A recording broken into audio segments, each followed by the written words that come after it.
Hello friends, welcome to learner classes. ये जो हम घटना चक्र पूर्वावलोकन की सीरीज कर रहे थे, इसमें आज हम देखेंगे मॉडर्न हिस्ट्री के प्रश्नों को, जिसमें हमारा टॉपिक रहेगा कांग्रेस में गर्म दल और नरम दल। तो चलिए शुरू करते हैं। इससे पहले फ्रेंड्स, आपसे रिक्वेस्ट है, यदि आप चैनल पर पहली बार हैं तो प्लीज़ चैनल को सब्सक्राइब कर लीजिएगा, वीडियो को लाइक कर दीजिएगा एंड जो भी आपके सजेशन हो उसे कमेंट बॉक्स में ज़रूर बताइएगा। चलिए शुरू करते हैं। देखते हैं पहला क्वेश्चन है यहाँ पर, महात्मा गांधी के पदार्पण से पूर्व भारत में राष्ट्रीय आंदोलन की दिशा को निम्नलिखित में से किन अंतरराष्ट्रीय घटनाओं ने प्रभावित किया था। यहाँ पर 4 स्टेटमेंट दिए हैं, बताना है कौन सा यहाँ पर जो है कूट की सहायता से सही आंसर होगा। देखते हैं स्टेटमेंट।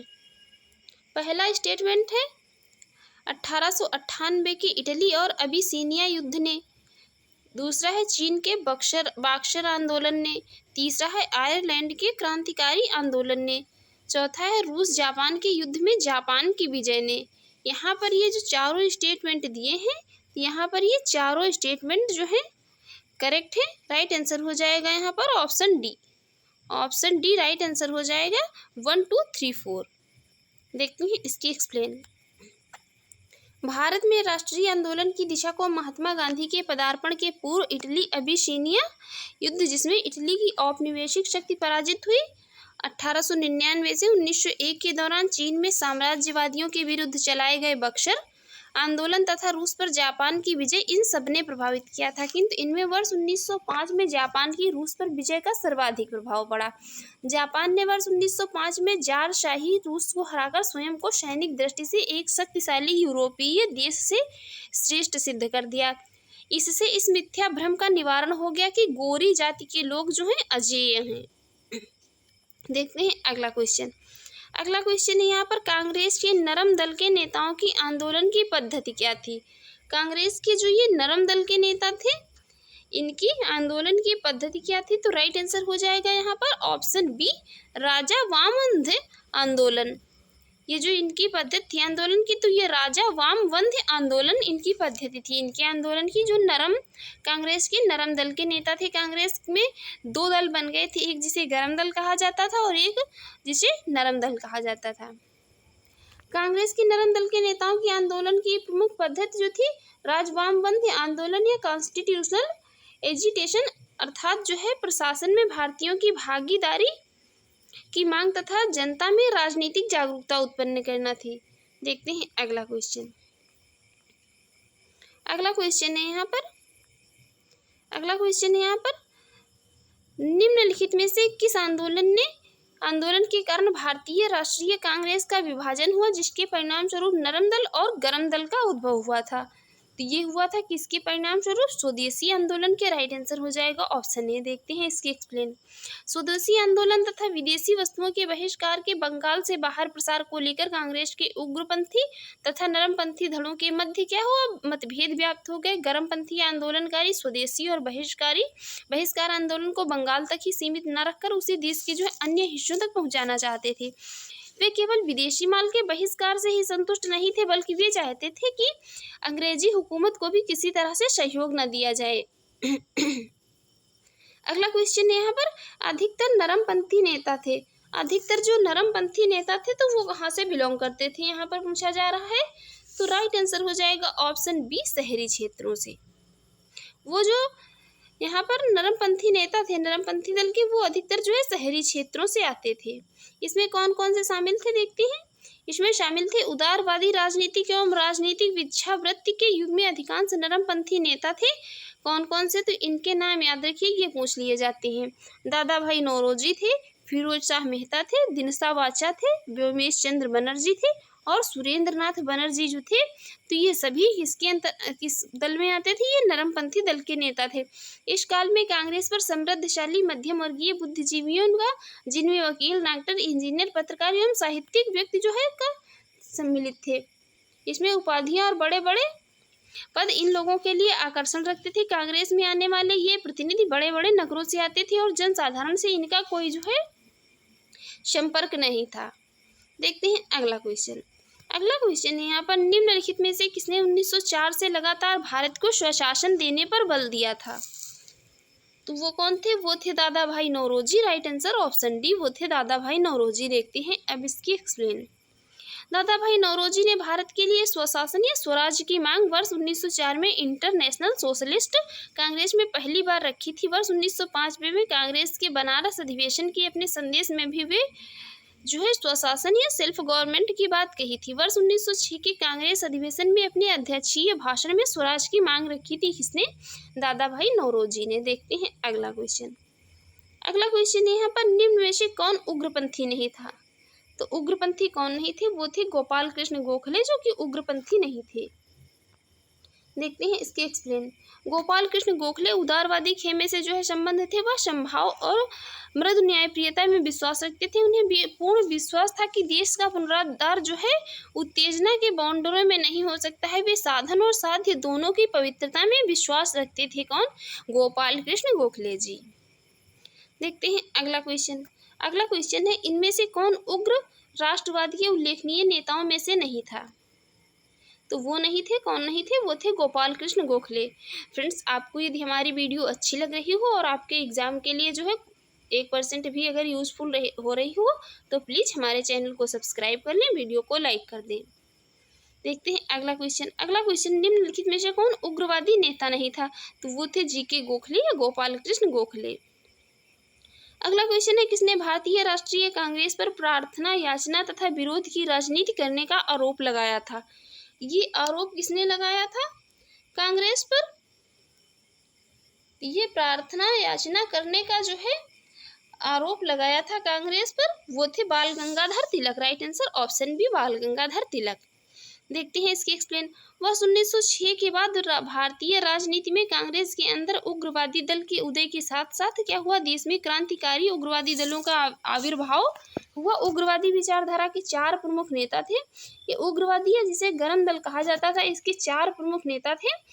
इनके नाम है बाल गंगाधर तिलक थे, लाला लाजपत राय थे, बिपिन चंद्र पाल थे तथा अरविंद घोष थे। इन्हें जो है कहीं कहीं पर पाल, लाल और बाल भी जो है लिखा मिलता है। तो ये और पूछ लिया जाता है ये जो है किस दल के नेता थे? तो ये थे उग्रवादी विचारधारा या गरम दल के नेता थे।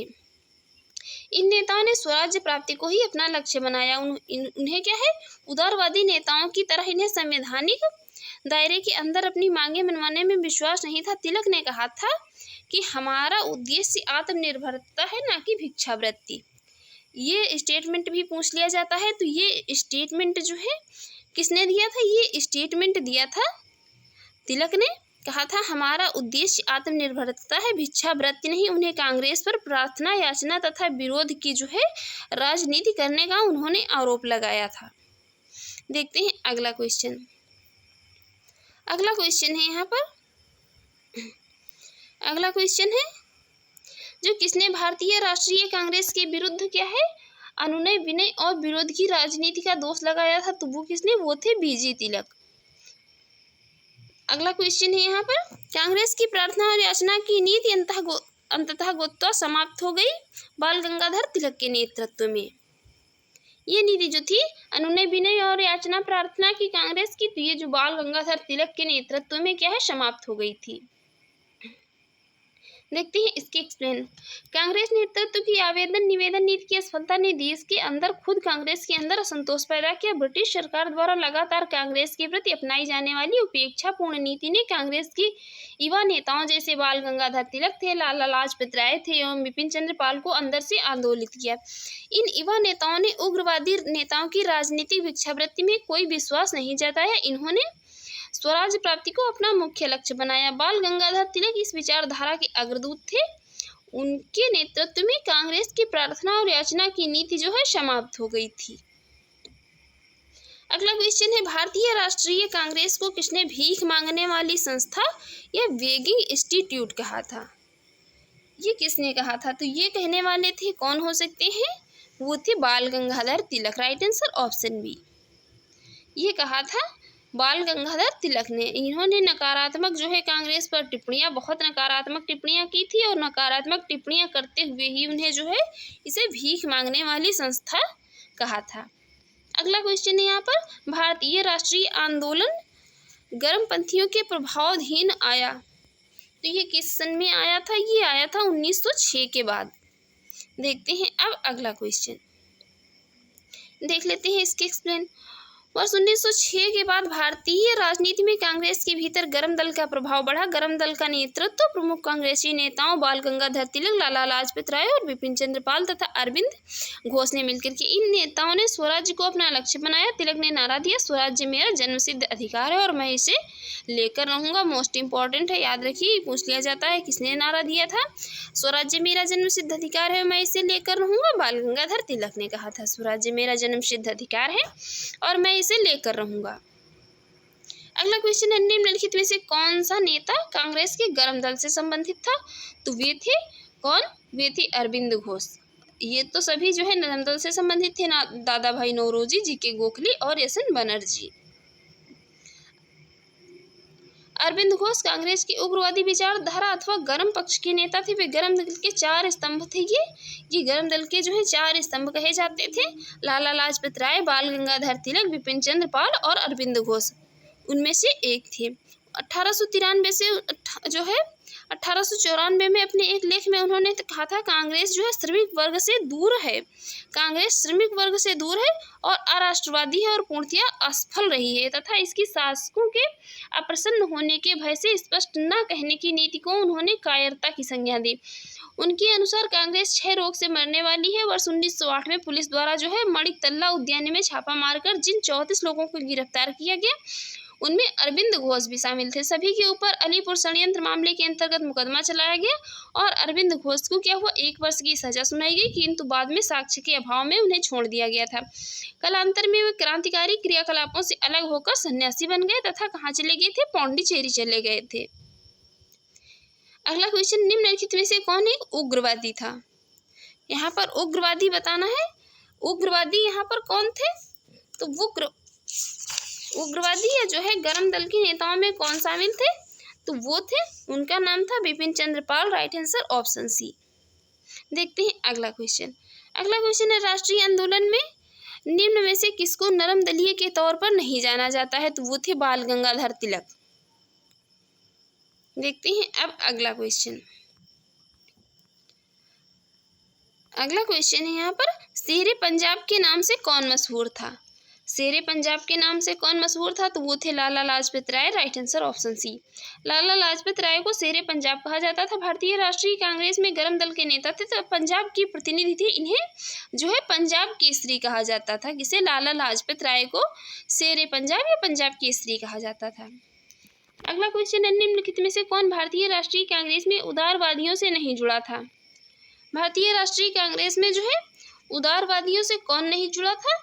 तो वो थे लाला लाजपत राय। ये उदारवादियों से नहीं जुड़े थे। देखते हैं अगला क्वेश्चन। अगला क्वेश्चन है, निम्न में से किसको लाला लाजपत राय ने अपना राजनीतिक गुरु माना था? तो वो माना था किसे? मैजिनी को। राइट आंसर है ऑप्शन डी। ये मोस्ट इंपॉर्टेंट क्वेश्चन है, पूछ लिया जाता है। राजनीतिक गुरु लाला लाजपत राय का मैजिनी।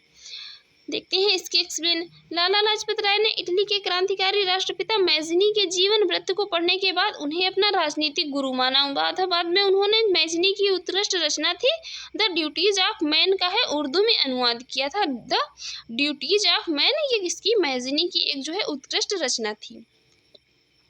अब देखते हैं अगला क्वेश्चन।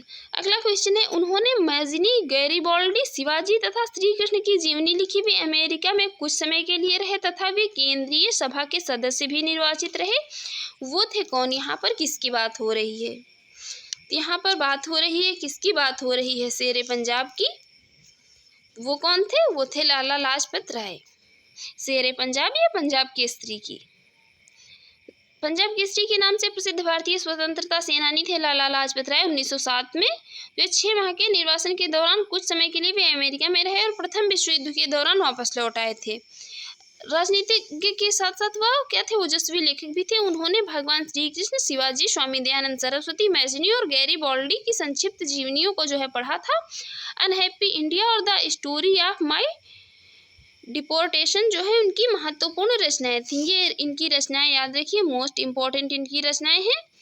कौन कौन सी हैं? यहाँ पर जो है इनकी रचनाएं ये मोस्ट इंपॉर्टेंट थी। इनकी रचनाएं ये जो थी मोस्ट इम्पॉर्टेंट थी अनहैप्पी इंडिया और द स्टोरी ऑफ जो है माई डिपोर्टेशन। इनकी ये लाला लाजपत राय की मोस्ट इम्पॉर्टेंट रचनाएं थी। देखते हैं अगला क्वेश्चन। अगला क्वेश्चन है निम्न में कौन मध्यम मार्गी नहीं था। मध्यम मार्गी कौन नहीं था, तो वो थे बाल गंगाधर तिलक मध्यम मार्गी नहीं थे। देखते हैं इसके एक्सप्लेन। कांग्रेस की प्रारंभिक उदारवादी अथवा मध्यम मार्गी नीतियों से नव राष्ट्रवादियों के रूप में प्रसिद्ध थे। लाल बाल और पाल का मोह जो है भंग हो गया। बाल गंगाधर तिलक इस नई विचारधारा के अग्रदूत थे। वो मध्यम मार्गी न होकर उग्र नीतियों के समर्थक थे। अगला क्वेश्चन है निम्नलिखित में से कौन जो है एक स्वदेशी के समर्थक थे, तो वो थी अरविंद घोष। ये स्वदेशी के समर्थक थे, स्वदेशी आंदोलन के। बंगाल के विभाजन के विरोध में चलाया गया था स्वदेशी आंदोलन। ये क्वेश्चन भी पूछ लिया जाता है जो स्वदेशी आंदोलन किसके विरोध में चलाया गया था, तो ये बंगाल का विभाजन हो रहा था। ये बंगाल के विभाजन में के जो है विरुद्ध चलाया गया था स्वदेशी आंदोलन। अरविंद घोष इसके प्रमुख नेता थे। इस आंदोलन के अन्य प्रमुख नेता थे लाला लाजपत राय, बाल गंगाधर तिलक तथा बिपिन चंद्र पाल। तो ये लाला लाजपत राय पंजाब में थे, बाल गंगाधर तिलक महाराष्ट्र से तथा बिपिन चंद्र पाल जो थे ये बंगाल से इस आंदोलन के प्रमुख नेता रहे थे स्वदेशी आंदोलन के। अगला क्वेश्चन यहाँ पर मोस्ट इम्पोर्टेंट क्वेश्चन है निम्नलिखित में से किसे भारतीय अशांति के जनक के रूप में जाना जाता है। भारतीय अशांति का जनक किसे कहा गया है, तो ये कहा गया है लोकमान्य तिलक को। और कहा किसने है, तो ये कहा है वैलेंटाइन सिरोल ने इन्हें अशांति का जनक कहा है, भारतीय अशांति का, लोकमान्य तिलक को। देखते हैं इसके एक्सप्लेन। तिलक सेवा और बलिदान में विश्वास करते थे। उनमें सरकार की सत्ता को चुनौती देने का साहस था। या उन्हीं के प्रयत्नों का परिणाम था कि कांग्रेस सरकार की प्रशंसा करने वाली संस्था से बदलकर सरकार की आलोचक संस्था बन गई। एंग्लो इंडियन नौकरशाही उन्हें विद्रोही समझती थी। सर वैलेंटाइन सिरोल ने उन्हें भारत में अशांति का जन्मदाता कहा। सर वैलेंटाइन सिरोल जो थे तो इन्होंने जो है बाल गंगाधर तिलक को भारत में अशांति का जन्मदाता कहा। तिलक सिरोल पर मानहानि का मुकदमा चलाने के उद्देश्य से इंग्लैंड गए। यद्यपि मुकदमा हार गए किंतु इसका उचित प्रभाव हुआ। अगला क्वेश्चन है बाल गंगाधर तिलक को किसने अशांति का जनक कहा था, तो वो थे Valentine Chirol. Right answer option C. देखते हैं अगला क्वेश्चन। अगला क्वेश्चन है यहाँ पर किसने कहा था तिलक भारतीय अशांति के जनक हैं, तो वो थे कौन, वैलेंटाइन सिरोल। ये कहा था भारतीय शांति का जनक वैलेंटाइन सिरोल ने कहा था। किसे भारतीय शांति का जनक कहा था, बीजी तिलक को, बाल गंगाधर तिलक को। अगला क्वेश्चन यहाँ पर बीजी तिलक को सजा के पश्चात निम्नलिखित में से किसने दया की वकालत की थी और कहा था संस्कृत के एक विद्वान के रूप में तिलक में मेरी दिलचस्पी है, तो ये कहा था किसने, मैक्स मुलर ने कहा था। देखते हैं इसके एक्सप्लेन। बाल गंगाधर तिलक को सजा सुनाए जाने के पश्चात प्रसिद्ध विद्वान थे एक मैक्स मुलर ने दया की वकालत करते हुए कहा था कि संस्कृत के एक विद्वान के रूप में तिलक में मेरी दिलचस्पी है। अगला क्वेश्चन यहाँ पर बाल गंगाधर तिलक लोकमान्य तिलक के नाम से जाने लगे जब पहले इन्हें का नाम बाल गंगाधर तिलक था, बाद में इन्हें लोकमान्य तिलक कहा जाने लगा। तो ये कब से कहा जाने लगा था, ये इन्हें जो है इसके कई कारण थे। तो यहाँ पर राइट आंसर हो जाएगा ऑप्शन ई, उपर्युक्त में से एक से अधिक। देखते हैं इसकी एक्सप्लेन। ब्रिटिश सरकार ने बाल गंगाधर तिलक को पुणे के असिस्टेंट कलेक्टर रैंड की हत्या के मामले में अभियुक्त बनाया। तिलक को दोषी पाया गया और उन्हें 18 माह के कठोर कारावास की सजा सुनाई गई। जब वे जेल से बाहर आए तो वो राष्ट्रीय नायक या नेशनल हीरो के रूप में उभरे। इस तरह जो किसी एक घटना नहीं बल्कि अनेक राष्ट्रवादी कार्यों के बाद तिलक को लोकमान्य की उपाधि दी गई थी। नेशनल हीरो कहा जाता था लोकमान्य तिलक को। बाल गंगाधर तिलक को कहा गया था नेशनल हीरो या लोकमान्य। अगला क्वेश्चन है 1908 में 6 वर्ष के कारावास की सजा स्वतंत्रता संग्राम के किस उग्रवादी नेता को दी गई थी, तो वो दी गई थी किसे, बाल गंगाधर तिलक को। इन पर राजद्रोह का मुकदमा चलाया गया था और 6 वर्ष की जो है कारावास की सजा देकर कहाँ भेजा गया था, मांडली जेल जो वर्मा में थी भेज दिया गया था। 1908 में बाल गंगाधर तिलक को जेल हुई थी तो वो कितने हुई थी, 6 वर्ष की। राइट आंसर हो जाएगा ऑप्शन बी।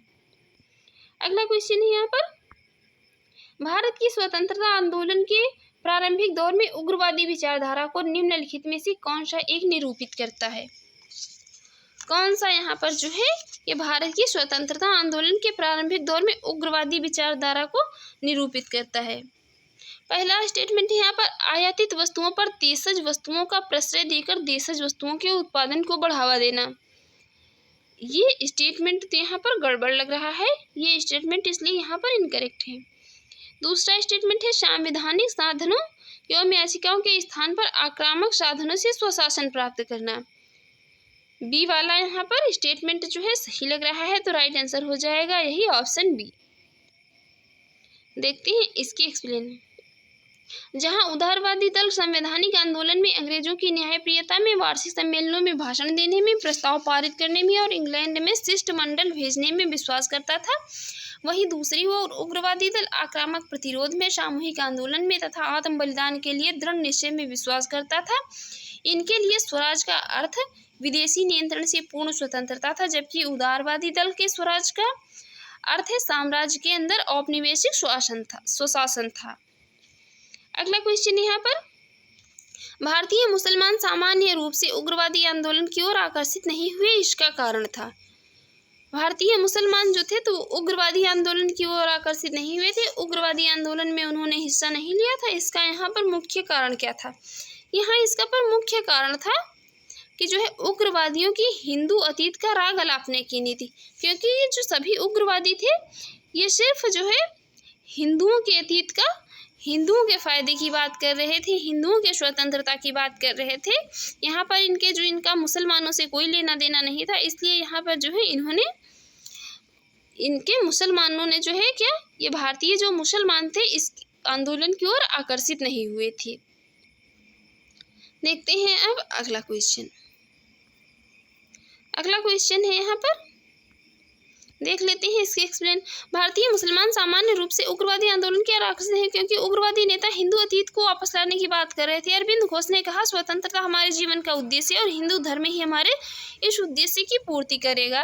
राष्ट्रीयता एक धर्म है और वह ईश्वर की देन है। यदि जब हम यहाँ पर ऐसे स्टेटमेंट देने लगेंगे हिंदू ही हमारे इस उद्देश्य की पूर्ति करेगा तो जो है मुसलमान यहाँ पर कैसे इस आंदोलन की ओर आकर्षित हो सकते थे। अगला क्वेश्चन है यहाँ पर, कथन है, बाल गंगाधर तिलक सांप्रदायिकतावादी थे। बाल गंगाधर तिलक जो थे तो कथन कह रहा है वो सांप्रदायिकतावादी थे। ये स्टेटमेंट जो है यहाँ पर बिल्कुल इनकरेक्ट है, वो सांप्रदायिकतावादी नहीं थे। उसका कारण यहाँ पर दिया, उन्होंने धर्म का राजनीतिक अस्त्र के रूप में प्रयोग किया। ये बात सही है, उन्होंने जो है धर्म का राजनीतिक अस्त्र के रूप में प्रयोग किया था। देखते हैं यहाँ पर राइट आंसर क्या होगा। राइट आंसर होगा यहाँ पर ऑप्शन डी, ए गलत है परंतु आर क्या है, सही है। देखते हैं इसकी एक्सप्लेन। तिलक सांप्रदायिकतावादी नहीं थे, वो प्रथम राष्ट्रवादी नेता थे जिन्होंने जनता से निकट का संबंध स्थापित करने का प्रयत्न किया। इस दृष्टि से वे महात्मा गांधी के अग्रगामी थे। इस उद्देश्य से उन्होंने अखाड़े, लाठी, क्लब, गोहत्या विरोधी सभाएं स्थापित की। उन्होंने महाराष्ट्र में शिवाजी महोत्सव तथा गणपति पर्व आरंभ किए। ये मोस्ट इम्पोर्टेंट है, पूछ लिया जाते हैं कौन, महाराष्ट्र शिवाजी पर्व तथा जो है गणपति पर्व और शिवाजी महोत्सव, ये किसने आरंभ किए थे? तो ये आरंभ किए थे किसने? तिलक ने। ये किसने आरंभ किए थे? ये किए थे बीजी बाल गंगाधर तिलक ने। इस प्रकार उन्होंने धर्म का राजनीतिक अस्त्र के रूप में तो प्रयोग किया, परंतु इसका उद्देश्य वे सांप्रदायिकतावादी नहीं थे। बाल गंगाधर तिलक जो थे तो वो सांप्रदायिकतावादी नहीं थे। उन्होंने जो है राजनीतिक अस्त्र के रूप में उन्होंने तो धर्म का प्रयोग किया था, किंतु सांप्रदायिकतावादी नहीं थे। उनका जो है किसी एक संप्रदाय से मतलब नहीं था, वो जो है सबकी स्वतंत्रता चाहते थे। अगला क्वेश्चन है, महाराष्ट्र में गणपति पर्व का श्री गणेश किसने किया था? तो वो थे G Tilak. Right answer option A. अगला क्वेश्चन यहाँ पर, निम्नलिखित में से किसने महाराष्ट्र के गणपति उत्सव का एक ऐसा कायाकल्प किया कि वह राष्ट्रीय उत्सव हो गया और उसका स्वरूप राजनीतिक हो गया? तो वो थे बाल गंगाधर तिलक, यह लोकमान्य या नेशनल हीरो। देखते हैं अगला क्वेश्चन है यहाँ पर, महात्मा गांधी के साथ निम्न मुसलमानों में से किसने बाल गंगाधर तिलक की अर्थी उठाई थी? तो वो थे शौकत अली। इनका नाम याद रखिए, मोस्ट इंपॉर्टेंट क्वेश्चन है, छोटे से लेकर बड़े एग्जाम में, हर एग्जाम में पूछा जाता है। शौकत अली ने जो है महात्मा गांधी के साथ, ये ऐसे पहले मुसलमान थे जिन्होंने महात्मा गांधी के साथ मिलकर जो है बाल गंगाधर तिलक की अर्थी उठाई थी। देखते हैं इसकी एक्सप्लेन। बाल गंगाधर तिलक की 1 अगस्त 1920 को हुई मृत्यु के बाद उनकी अर्थी को महात्मा गांधी के साथ मौलाना शौकत अली तथा डॉक्टर सैफुद्दीन किचलू ने उठाया। मौलाना हजरत मोहानी ने उस समय जो है शोक गीत पढ़ा था। ये भी पूछ लिया जाता है उस समय जो शोक गीत किसने पढ़ा था, तो वो कौन थे? वो थे मौलाना हजरत मोहानी। बाल गंगाधर तिलक की जो मृत्यु के समय उन्होंने शोक गीत पढ़ा था। तो फ्रेंड्स, यदि आपको हमारी वीडियो अच्छी लगी हो, आपके एग्ज़ाम के लिए यूजफुल रही हो, तो प्लीज़ हमारे चैनल को सब्सक्राइब कर लें, वीडियो को लाइक कर दें एंड ज़्यादा से ज़्यादा शेयर करें। Thanks for watching.